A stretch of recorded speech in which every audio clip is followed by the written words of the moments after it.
Jansangram news, बातमीची सत्यता हीच आमची ओळख। काळ्या बाजाराचे मोठे कनेक्शन। वर्धेसह इतर जिल्ह्यात म्यूल अकाउंट प्रकरणामध्ये कारवाई। म्यूल अकाउंटद्वारे जिल्ह्यात जवळपास 200 ते 250 कोटींची उलाढाल। जनसंग्रामच्या विस्तृत वृत्त प्रकाशनानंतर नागरिकांमध्ये जागरूकता। पोलीस प्रशासनाचा तपास कासवगतीने। गेल्या काही दिवसात वर्ध्यात कमी वेळात जास्त पैसा कमवण्याच्या नादात युवकांनी संघटित टोळीचा वापर करत क्रिकेट बेटिंग आणि सट्ट्यांसाठी गरीब गरजू व्यक्तींचे म्यूल बँक खाते उघडणे व त्यात हेरफेर करीत कोट्यवधी रुपयांचा व्यवहार संपूर्ण भारतात व आंतरराष्ट्रीय पातळीवर करून काळा पैसा पांढरा करण्याचा प्रकार वर्ध्यात उघडकीस आला, ज्यात अनिकेत सेहगल, पंकज लालवाणी, योगेश पंजवानी, रोहित गणवानी, दीपेश सेवलानी, जीतू कुकरेजा, तन्मय भगत, प्रथम अदनानी, दीपेश पंजवानी, निखिल पंजवानी, अंकुश जैन, विशाल बुन, तौसिफ पठाण, सोहेल मेमन, सुमित धाबर्डे, राज गणवानी यांच्यासह काही महिला व इतर युवतींचे नाव समाविष्ट असल्याचं बोललं जात आहे।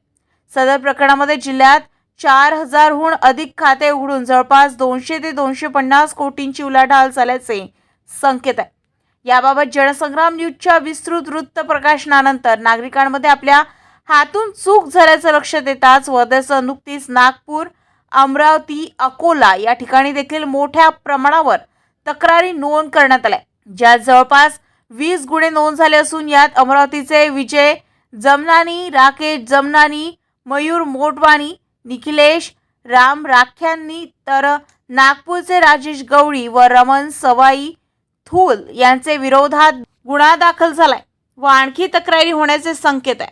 संपूर्ण प्रकरणामध्ये आंतरराज्यीय व आंतरराष्ट्रीय नेटवर्क असल्याचं दिसून येत असून सदर म्यूल खाते केवळ काळ्या धंद्यातून पैसे कमवण्यासाठी नाही तर आतंकवादी संघटनांना फंडिंग पुरवण्यासाठी या म्यूल अकाउंटचा वापर करत असल्याची माहिती प्राप्त आहे। इतकी मोठी रॅकेट असताना पोलीस प्रशासनाद्वारे सखोल चौकशी करून BNS कायद्याअंतर्गत मनी लॉन्ड्रिंग, गोरगरिबांची झालेली फसवणूक, बनावट कागदपत्रे तयार करणे व वापरणे, विश्वासघात, गुन्हेगारीचा कट, IT ॲक्टनुसार संगणक प्रणालीचा गैरवापर, ऑनलाईन फसवणूक, ओळख चोरी सोबतच काळा पैसा फिरवणे व वैध दाखवण्याचा प्रयत्न करणे सोबतच चुकून या म्यूल अकाउंटद्वारे आतंकवादी संघटनांना फंडिंग होण्याची शक्यता यासारख्या गुन्ह्यांचा समावेश असल्याने संबंधितांची सखोल चौकशी करणे अपेक्षित आहे।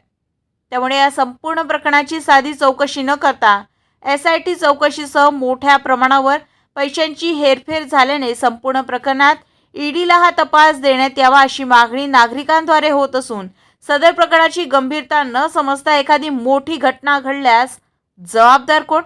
पोलिसांद्वारे आरोपींना मोकाट न सोडता कासवगतीचा तपास जलद गतीने करणार का? त्यामुळे या प्रकरणात गृहराज्यमंत्री व वर्धेचे पालकमंत्री विशेष लक्ष घालून नागरिकांना दिलासा देणार का हे बघणे लक्षणीय आहे। पलाश उमाटे, जनसंग्राम न्यूज, वर्धा।